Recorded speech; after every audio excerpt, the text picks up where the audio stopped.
Welcome to I news. రాజకీయం అంటేనే విచిత్రం. ఒకే అంశంపై ఒకే పార్టీకి చెందిన ఇద్దరు అగ్రనేతలు భిన్నమైన వాదనలు వినిపిస్తే ఎలా ఉంటుందో ఇప్పుడు కనిపిస్తోంది.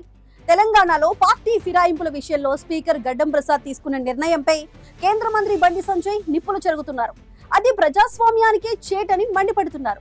కానీ అటు ఢిల్లీలో మాత్రం లోక్సభ స్పీకర్ ఓం బిర్లాను ప్రశ్నించే హక్కు ఎవరికీ లేదంటూ హోంమంత్రి అమిత్ షా గట్టిగా సమర్థిస్తున్నారు. ఇక్కడ తప్పు అక్కడ ఒప్ప, అసలు బీజేపీలో జరుగుతున్న ఈ చర్చ ఏంటి ఇప్పుడు చూద్దాం. భారతీయ జనతా పార్టీలో ఇప్పుడు ఒక కొత్త చర్చ మొదలైంది. స్పీకర్ నిర్ణయాల విషయంలో పార్టీలో భిన్న స్వరాలు వినిపిస్తుండడం కార్యకర్తలను అయోమయంలోకి నెట్టింది. తెలంగాణలో ఎమ్మెల్యేలు కడియం శ్రీహరి, దానం నాగేందర్లపై దాఖలైన అనర్హత పిటిషన్లో స్పీకర్ డిస్మిస్ చేయడంపై కేంద్ర హోంశాఖ సహాయ మంత్రి బండి సంజయ్ తీవ్రంగా స్పందించారు. శాసన వ్యవస్థే ఫిరాయింపులను ప్రోత్సహించేలా తీర్పు ఇవ్వడం దారుణమని, ఇది ప్రజాస్వామ్యాన్ని ఖూనీ చేయడమని ఆయన ఆవేదన వ్యక్తం చేశారు.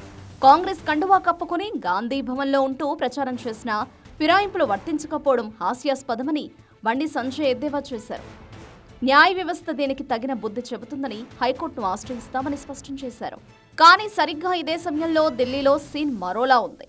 లోక్సభ స్పీకర్ ఓం బిర్లాపై ప్రతిపక్షాలు తెచ్చిన అవిశ్వాస తీర్మానం వీగిపోయిన తరుణంలో కేంద్ర హోంమంత్రి అమిత్ షా స్పీకర్కు పూర్తి అండగా నిలిచారు. స్పీకర్ నిర్ణయాన్ని ప్రశ్నించడానికి సుప్రీంకోర్టుకు కూడా రాజ్యాంగం అనుమతి ఇవ్వలేదని అమిత్ షా సంచలన వ్యాఖ్యలు చేశారు.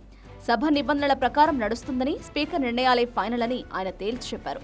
ఓం బిర్లా నైతిక ప్రమాణాలు చాలా గొప్పవని, అటువంటి వ్యక్తికి ప్రతిపక్షాలు నీతులు చెప్పాల్సిన అవసరం లేదని చురకలంటించారు. సభలో మాటలు రికార్డుల నుంచి తొలగించే హక్కు కూడా స్పీకర్కే ఉంటుందని ఆయన గట్టిగా వాదించారు. ఇక్కడే అసలు చిక్కు వచ్చి పడింది. తెలంగాణలో స్పీకర్ నిర్ణయాన్ని తప్పుబడుతున్న బీజేపీ ఢిల్లీలో మాత్రం స్పీకర్ను ప్రశ్నించకూడదని ఎలా చెబుతుందనే ప్రశ్నలు తలెత్తుతున్నాయి. అక్కడ రాజ్యాంగం అనుమతించదు అంటున్న హోంమంత్రి, ఇక్కడ హైకోర్టుకు వెళతామంటున్న బండి సంజయ్. ఇద్దరు నేతల మధ్య సమన్వయం లోపించిందా, లేదా రాష్ట్రానికి ఒక నీతి, కేంద్రానికి ఒక నీతి అన్నట్లుగా బీజేపీ వ్యవహరిస్తోందా? ఒక స్పీకర్ తీసుకున్న నిర్ణయం ప్రజాస్వామ్యాన్ని ఖూనీ చేయడం అయితే, మరో స్పీకర్ నిర్ణయం సుప్రీంకోర్టు కూడా ప్రశ్నించలేని స్థాయికి ఎలా చేరుతుంది? ఈ డబుల్ స్టాండర్డ్స్ ఇప్పుడు రాజకీయ వర్గాల్లో హాట్ టాపిక్ గా మారాయి. ఒకే పార్టీలో కనిపిస్తున్న ఈ భిన్నమైన వైఖరులు బీజేపీ క్యాడర్ను అడ్డంగా బుక్ చేస్తున్నాయి.